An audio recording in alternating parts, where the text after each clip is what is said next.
দিল্লি জামে মসজিদ নামে পরিচিত এই মসজিদ ভারতের অন্যতম বৃহত্তম একটি মসজিদ। 25,000 লোকের ধারণ ক্ষমতা সম্পন্ন এই মসজিদের দৈর্ঘ্য 40 মিটার, প্রস্থ 27 মিটার। রয়েছে 3টি গম্বুজ এবং 2টি মিনার। মিনারের উচ্চতা 41 মিটার।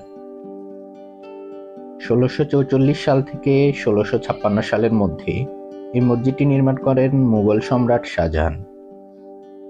পরবর্তীতে এই মসজিদটির উদ্বোধন করেন মসজিদের প্রথম ইমাম সৈয়দ আব্দুল গফুর শাহ বুখারী। এই মসজিদটির দুটি নাম রয়েছে, একটি শাহজাহানের দেয়া মসজিদ-ই জাহান্নামা, আরেকটি হচ্ছে লোকমুখে প্রচলিত জামে মসজিদ নামে। মসজিদে জুমার নামাজ অনুষ্ঠিত হয় বলে এই মসজিদকে জামে মসজিদ বলা হয়। মসজিদটি বর্তমান পুরান দিল্লিতে অবস্থিত। মসজিদটির অপর প্রান্তে রয়েছে লালকেল্লা এবং সুনেরি মসজিদ। দিল্লির কেন্দ্রে অবস্থান করায় এই মসজিদটির আশেপাশে ঐতিহাসিক চাঁদনী চক সহ অনেক ব্যবসা কেন্দ্র রয়েছে। ভারতের স্বাধীনতা আন্দোলনের নেতা আবুল কালাম আজাদ, উনার সমাধিও এই মসজিদের সাথে সংলগ্ন।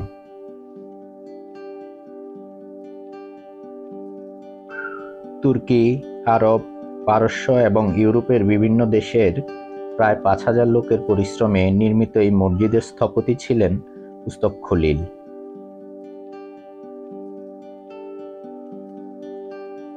এটি নির্মাণ তত্ত্বাবধানে ছিলেন শাহজাহানের উজির সাদুল্লাহ খান এবং শাহজাহান পরিবারের হিসাবদক্ষ ফজিল খান।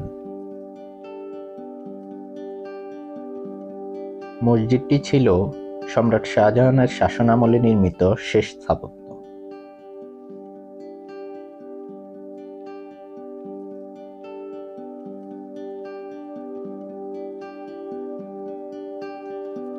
বর্তমানে মসজিদটিকে দিল্লির প্রধান মসজিদ হিসেবে ব্যবহৃত হয়। সেখানে অনেক ধর্মীয় কর্মসূচি মসজিদটিতে পালন করা হয়ে থাকে।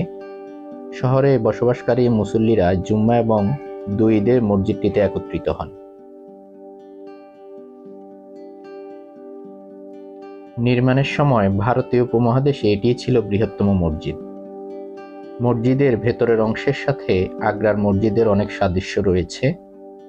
মসজিদটিতে লাল বেলে পাথরের সবচেয়ে বেশি ব্যবহার করা হয়েছে এবং আগের মসজিদগুলোর তুলনায় এটিতে অধিক সাদা মার্বেল ব্যবহার করা হয়েছে। এটি সাজাতে কালো মার্বেলও ব্যবহার করা হয়েছিল। পাহাড়ের উপর নির্মিত হওয়ায় মসজিদটি শহরের তুলনায় 10 মিটার উঁচু। মসজিদটি এমনভাবে নির্মিত যে এর পেছনের দেয়াল মুখ পশ্চিম দিকে, মানে মক্কার দিকে। একটি কলেজ, ঔষধালয় এবং মাদ্রাসা মসজিদটির সাথে সংলগ্ন ছিল, যা পরবর্তীতে 1857 সালে বিদ্রোহে ধ্বংস হয়ে যায়। মসজিদটির বেলে পাথরে তৈরি 3টি প্রবেশপথ রয়েছে। এর মধ্যে প্রধান হল 3 তলা উচ্চতা বিশিষ্ট পূর্বের প্রবেশপথ, যা ইতিহাসে রাজকীয় ব্যক্তিদের প্রবেশপথ হিসেবে ব্যবহার হতো এবং তা সম্রাট এবং তার সাথে জড়িত ব্যক্তিদের ব্যবহারের জন্য সংরক্ষিত ছিল। 2 তলা উচ্চতা বিশিষ্ট দক্ষিণের প্রবেশপথটি সাধারণ মানুষ ব্যবহার করতেন। প্রতিটি প্রবেশপথে 3 পাশে বেলে পাথরের সিঁড়ি রয়েছে। সেখানে সাদা কিছু চিহ্ন ছিল যা প্রার্থনাকারীদের প্রার্থনার দিক নির্ধারণে সহায়তা করত।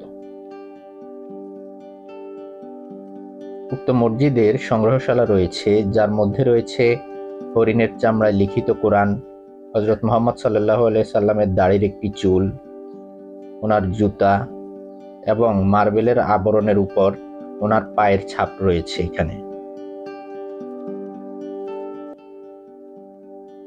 পূর্ব প্রবেশ পথ বরাবর এখানে একটি উঠান রয়েছে 99 মিটার দৈর্ঘ্যের।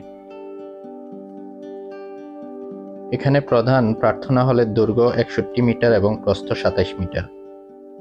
যে গম্বুজগুলো রয়েছে এখানে তার শীর্ষ সোনার তৈরি।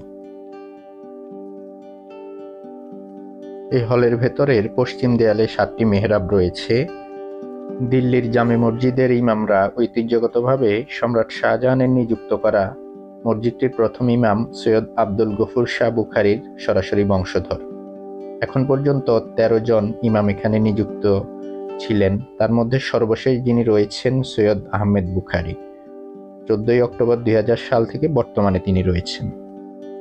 আমার চ্যানেলটি সাবস্ক্রাইব করে সবাই পাশে থাকবেন এই কামনায় আজকের মতো বিদায় নিচ্ছি। আল্লাহ হাফেজ।